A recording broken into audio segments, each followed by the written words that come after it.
இன்றைய காலகட்டத்தில் நாமெல்லாம் சுதந்திரமாக இந்த தெருக்களில் நடமாடிக் கொண்டிருக்கிறோம் என்றால் அதற்கு காரணம் வீரமிகு நமது பாரத பிரதமர் நரேந்திர மோடி அவர்கள் என்பதை அவர்களுக்கு நன்றி உணர்ச்சியோடு நாம் தெரிவித்துக் கொள்வோம்.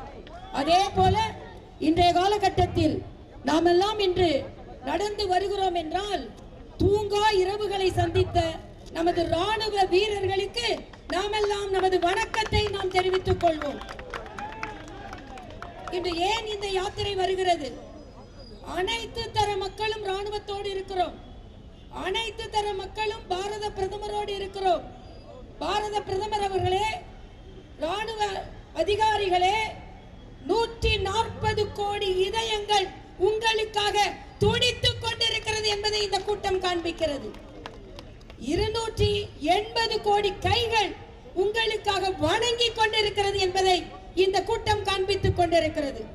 ராகுல் காந்தி ஒரு கூட்டத்தில் பேசுகிறார், இந்தியாவில் ராணுவ தளவாடங்கள் எதுவும் செய்துவிட முடியாது, மேக் இன் இந்தியா இந்தியாவிற்கு பலன் தராது.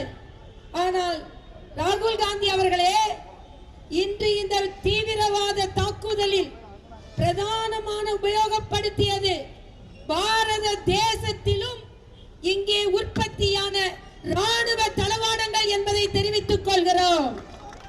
அது மட்டுமல்ல, இந்தியாவில் உற்பத்தியான, இந்தியாவில் செய்யப்பட்ட எதுவும் ராணுவத்திற்கு பலன் தராது என்று சொன்னீர்களே, ரத்தத்தை சிந்திய நமது ராணுவ வீரர்கள் அத்தனை பேரும் இந்தியாவில் உருவாக்கப்பட்டவர்கள் என்பதை நீங்கள் தெரிவித்துக் கொள்கிறோம்.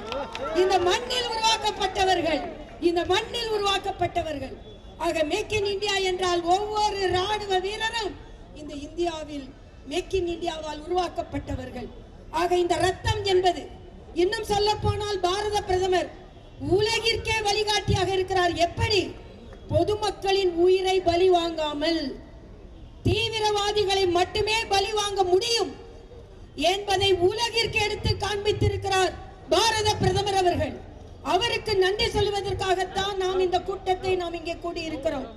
நான் பாரதிய ஜனதா கட்சி தொண்டர்களையும் நம்மோடு இணைந்த இங்கே மற்ற இயக்கத்தை சார்ந்த சகோதரர்களுக்கும் பெரிய வணக்கத்தை தெரிவித்துக் கொள்கிறேன். இதுவரை தமிழகத்தில் யாரும் நடத்திராத தேசிய கொடி யாத்திரையை நீங்கள் நடத்தி காண்பித்திருக்கிறீர்கள். உங்கள் ஒவ்வொருவருக்கும் எனது வணக்கம்.